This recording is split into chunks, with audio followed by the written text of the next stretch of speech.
3D Maze of Gold from 1982. I instinctively assumed that this was a bargain bin material, but according to World of Spectrum, they were flogging this for over $5 on release.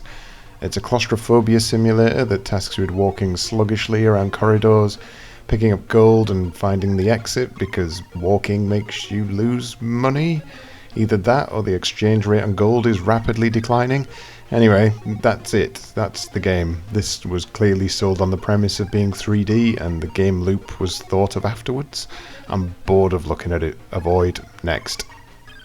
3D Escape from Omicron, 1984. 2 years later, and we're back with practically the same game as 3D Maze of Gold, but this one is somehow more interesting and cost £3 less.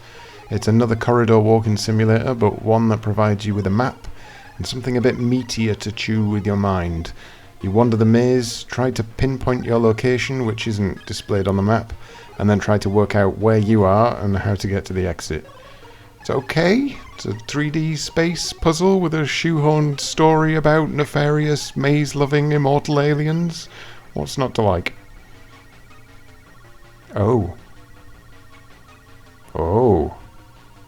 Now here's a main menu only a mother could love. 3D Stock Car Championship 1988. As with a lot of Spectrum games, the default controls are mental. I went with Eric because I went to school with a dwarf called Eric, true story. Graphics are initially underwhelming, but under the hood is a nice little racer in the vein of Super Off-Road, but flat. Cars have a nice weight to them, physics are pretty good, acceleration is cack, but it's a minor quibble. The cars are as cute as buttons, and I want to hold them in my arms. I imagine multiplayer would be great if you want to play finger twister around a single keyboard or hook up a rat's nest of Kempstons. Released back in the day at $1.99, this would have been an absolute bargain bin diamond.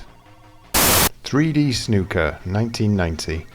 This one looks pretty nice, with its garish green table and appropriately coloured balls, but the physics make it feel like you're playing snooker on buttered ice. There's only one fixed viewing angle, and you make your shot by just choosing where you want the ball to go and then selecting the power. What happens after that is basically down to the laws of chaos and entropy. $2.99 for this back in the day, probably held up okay. It's certainly not worth returning to now. You'd have been better off buying 1.5 copies of 3D Stock Car Championship. 3D Death Chase, 1983. I was given this game as a hand-me-down from a next-door neighbour when I was about 7 or 8, amongst countless others, and it stood out to me as one of the coolest arcade shooters I'd ever seen on the Spectrum, especially from this first-person viewpoint. It still mostly stands true today. Controls are set up ingeniously with 1 and 0 to turn left and right and 9 to accelerate, so you feel like you're actually sort of slightly holding onto the handlebars of a real death bike. The frame rate runs well. The shooting is sort of, well, it's weird. The missiles move in the direction you move, which takes some getting used to, and it can lead you to getting a tree in the face. But as far as 3D Star Wars-y speeder bike-based arcade shooters go, it's probably the best one on the Spectrum.